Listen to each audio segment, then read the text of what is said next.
பாரதிய ஜனதா கட்சி மாநில தலைவர் திரு நயனார் நாகேந்திரன் அவர்களே, முன்னாள் தெலங்கானா ஆளுநர் திருமதி தமிழிசை சவுந்தரராஜன் அவர்களே,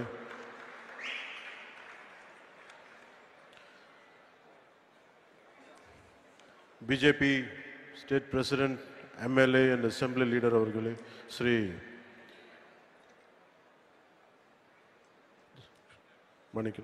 Dr. Arvind Menon அவர்களே, National Secretary BJP, Dr. Ponguleti Sudhakar Reddy அவர்களே, former MLC, State Co-in-charge of Tamil Nadu, Shri Thiru Anil K.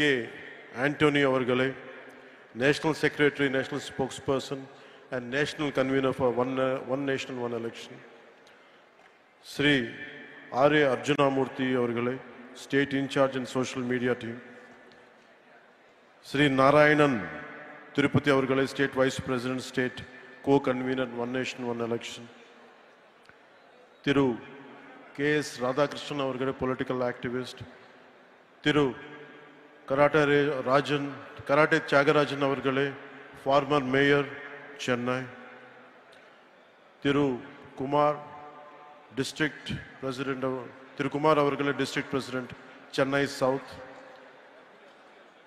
Thiru Chakravarti அவர்களே, Senior Vice President, State BJP, Thiru Amar Prasad Reddy அவர்களே, Tamil Nadu State BJP Sports Wing President, Thiru Dr. Kumar Rajendran அவர்களே, President, Archery Association of Tamil Nadu, Thiru Sachikumar Yadav அவர்களே, Honorable Minister of Health for Andhra Pradesh Government, Tamil Nadu அன்பு சகோதர சகோதரிகளே, உங்களுக்கு என்னோட பணிவான வணக்கங்கள்.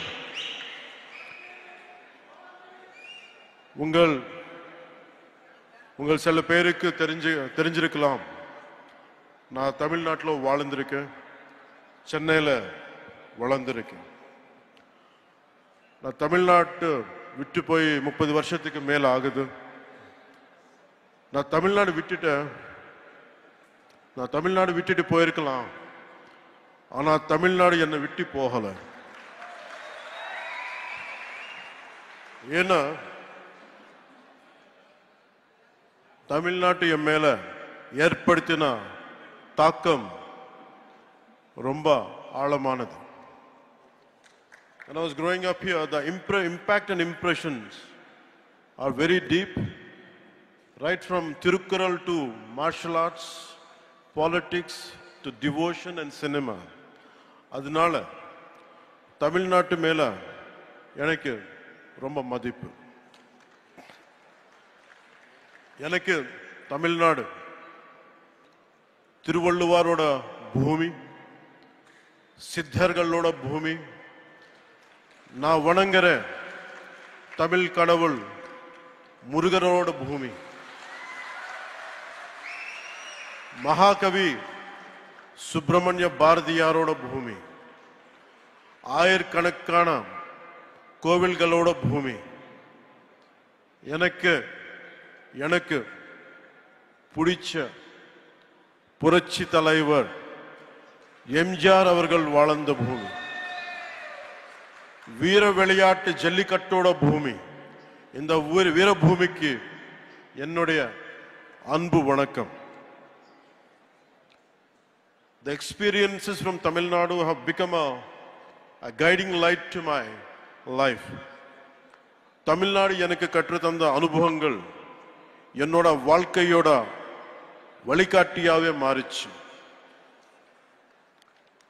Today this seminar is about one nation and one election. ஒரே நாடு ஒரே தேர்தல் பத்தி பேசுறதுக்கு நம்ம எல்லாரும் கூடியிருக்கோம். இந்த ஒன் நேஷன் ஒன் எலெக்ஷன் பத்தி நிறைய பொய்யான தகவல்கள் பரப்பப்படுது, தவறான புரிதல்கள் உருவாக்கப்படுது. just like EVMs, Election time, if you look at in TV and election results time, our Jayicha EVM super pan solluvaanga. Avanga thotha EVM tamper பண்ணிருக்காங்கன்னு சொல்லுவாங்க. இன்னும் என்ன சொல்லுவாங்க? EVM மெஷின்ல சூடு வச்சிட்டாங்கன்னு சொல்லுவாங்க. அதே மாதிரி ஒரே நாடு ஒரே தேர்தல் விஷயத்துல கூட ரெட்ட வேஷம் போடுறாங்க. அவங்க அந்த காலத்துல one nation one election support பண்ணாது சூப்பர். இப்போ திருப்பி அதே one nation one election இப்போ கொண்டு வந்தா அது மோசம். இது எப்படி இருக்குன்னு தெலுங்குல சொல்றேன். అత్త పగలు కొడితే పాతకుండా కోడలు పగలు కొడితే కొత్తకుండా.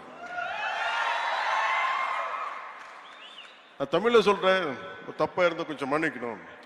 மாமியார் வடைச்சா மண் குடம், மருமக வடைச்சா பொன் குடம்.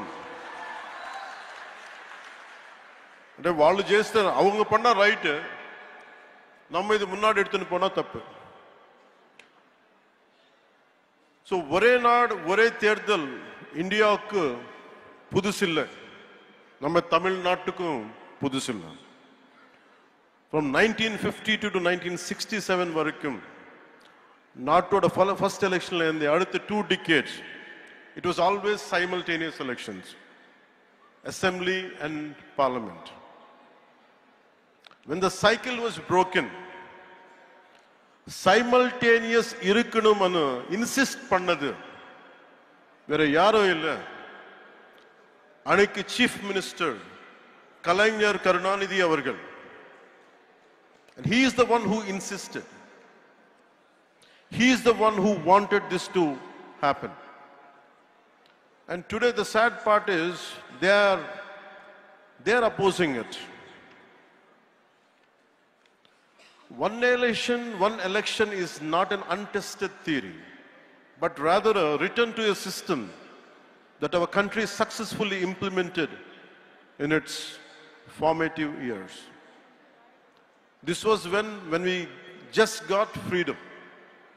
In the most difficult early decades, our Bharat, Namma Nat, demonstrated a remarkable unity, irrespective of parties, and administrative capability by holding largely a synchronized elections for nearly 2 decades. Today, whoever is opposing the one nation, one election should go and read Kalainar Karunanidhi's argument in Nenjikku Needhi in favor of simultaneous elections. Karunanidhi avargale urged the center to constitute a committee to restore simultaneous elections. That's what exactly is being done today. We are implementing,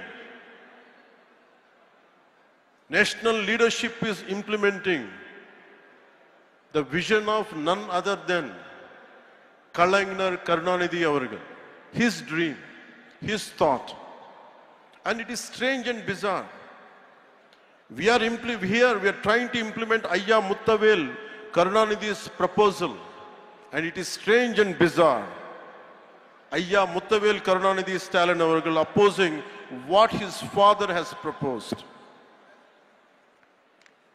This is what we all should look into it. Every time, no matter in all these years, the last few decades, somewhere in the nation, elections keep on happening. We are losing focus, we are losing mandates, greatest wastage of expenditure, constantly big brick batting, constantly mudslinging from different political parties onto each other. Somewhere we have to put an end to this. One election is over, suddenly one more election comes. And we are getting tired of just because of looking at it. But the problem is about the development is taking a back seat. So I'll share a few examples to you.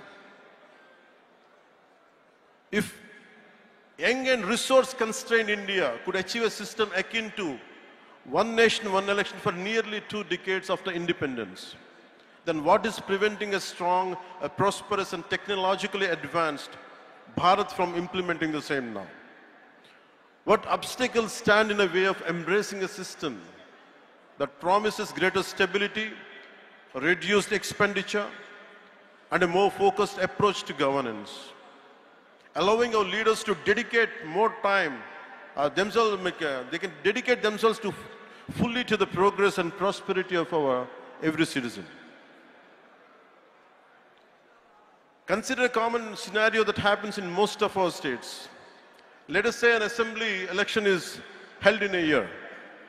Later the state goes to the local body and panchayat polls in another 1-2 years' time. But by the time this ends, the preparations for Lok Sabha begins again. This creates a near continuous election cycle where political parties and the administration are continuously engaged in election-related activities. Where is the time for growth? Where is the time for stability? Where is the time for economic prosperity? For instance, if a state had assembly elections in 2021, local body polls in 2022, and then the national elections in 2024, the focus on consistent governance is inevitably diluted. The opposition also engages mostly in electoral strategies and electioneering and giving only limited attention to fighting for the public causes. India is in a constant state of election preparedness. Political parties are almost in a campaign mode, and that is not a good sign of healthy democracy. On average, it is reasonable to say that the elections to the legislative assemblies of at least 4 to 6 states are held every year. With thousands of panchayats and municipalities across the country, elections at this level are a continuous process happening in different parts of the country almost every year. The ruling parties, instead of focusing solely on governance and policy implementation, ruling parties are constantly strategizing for the next election. In the election, ஜெயிச்ச உடனே அடுத்த எலெக்ஷனுக்கு prepare பண்றோம். Formulating populist measures and deploying their leaders for campaigns. This can sometimes lead to policy decisions being influenced by electoral considerations rather than the genuine needs of the people. And the opposition's primary focus often becomes attacking the ruling party and preparing for the next election. Constructive criticism and collaboration on policy matters can take a backseat to political maneuvering and electioneering. And we are going for short-term gains for a long-term risk. And diversion of valuable government resources. Besides time and cost, election means for a huge administrative machinery and logistics, a large number of government employees, including civil servants, police personnel and teachers are involved in election duty, diverting from their regular duties, maintaining law and order, requires additional security forces, and including army.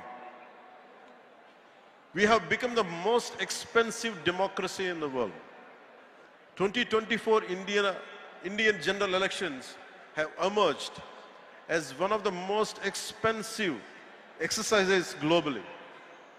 According to the estimates by the Center for Media Studies, the election cost approximately 16.3 billion, surpassing the roughly 15.9 billion spent on 2024 US presidential election.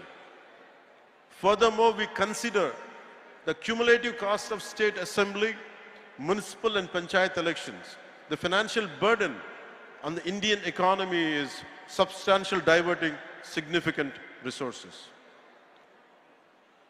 So if we could, the Ramnath Kovind Committee's report suggesting that by implementing one nation, one election could potentially lead to a 1.5 increase in India's GDP, translating to roughly 4.5 lakh crores. If GDP increases, there will be a change in every common man's life. This represents a significant opportunity. This amount could be utilized to create vital infrastructure, build highways, invest in healthcare, education, raise the standard of living for millions of our countrymen. This potential economic gain highlights the urgent need to revisit one nation, one election and reclaim the sources we have been losing for decades. Opposition solitary irupanga. This would challenge the regional parties' leadership. This would harm the federal structure.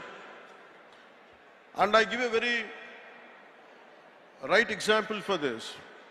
Where I come from, Andhra Pradesh, there is always simultaneous elections. In between, but in between after that, from post-freedom to till date, we have simultaneous elections apart from few 1 or 2 decades. Till recently, till the last elections, we had parliament and we had assembly. Nothing has changed. There were times national parties had lost, and it's more, the recognition is more for regional parties. There were times Congress had lost, TRS came in Telangana. There were times BJP had lost, and Telugu Desam or some other parties came. It's always, so there is no strength in this argument. It doesn't hold any water. And people also have become, if you look at Odisha elections in 2019 and 2024, if you look at the Odisha example, people opted for the regional party in Odisha and they opted for parliament for center, for BJP. So we are questioning the people's integrity. We are questioning the people's smartness. It is people who decided to be here. It is not us. It is not political leaders. One nation, one election is the will of the people of this country. We, all the political leaders should be, who is opposing it, should be aware of it.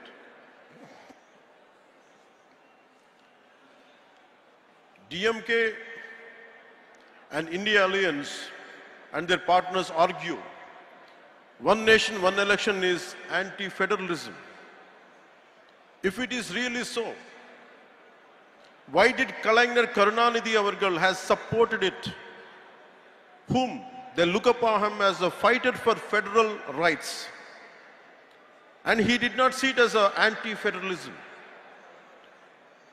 They agree that the simultaneous poll will benefit national parties, not regional parties. And I have told you the examples. In Odisha it was different. In Telangana it was different. And BJP didn't gain there. So that argument doesn't hold any water. I only request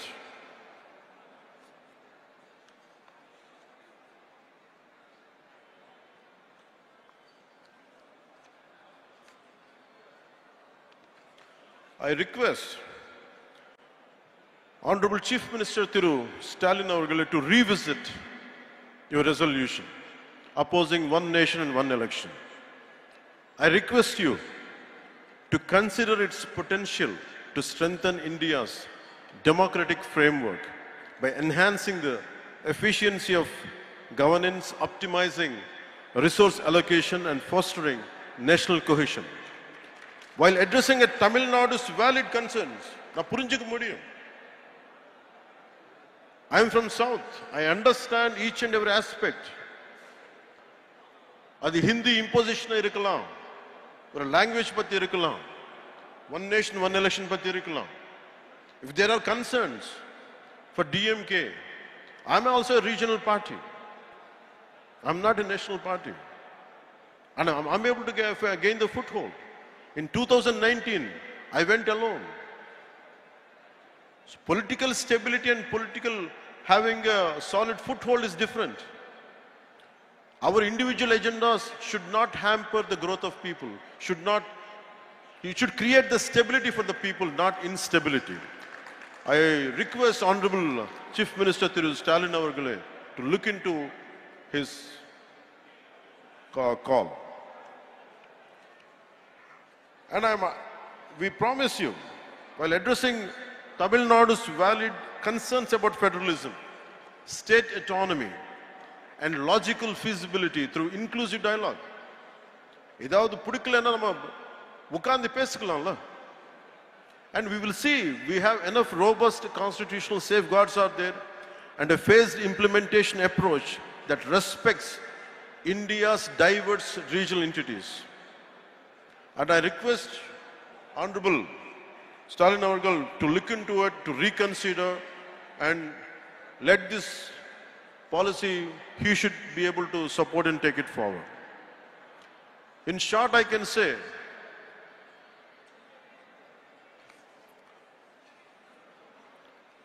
ஒரே நாடு ஒரே தேர்தல் இது அரசியல் சீர்திருத்தம் மட்டும் இல்ல, இது ஒரு பொருளாதார சீர்திருத்தம், இது ஒரு நிர்வாக சீர்திருத்தம், இது ஒரு ஆட்சி சீர்திருத்தம் கூட. முக்கியமா நம்ம நாட்டுக்கு, நம்ம தமிழ் நாட்டுக்கு தேவையான சீர்திருத்தம். ஒரே நாடு ஒரே தேர்தல் காலத்தின் கட்டாயம். Let us unite as Indians. ஒரே நாடு ஒரே தேர்தல் ஏற்றுக்கொள்வோம். வாழ்க பாரதம், வளர்க தமிழ்நாடு. நன்றி, வணக்கம்.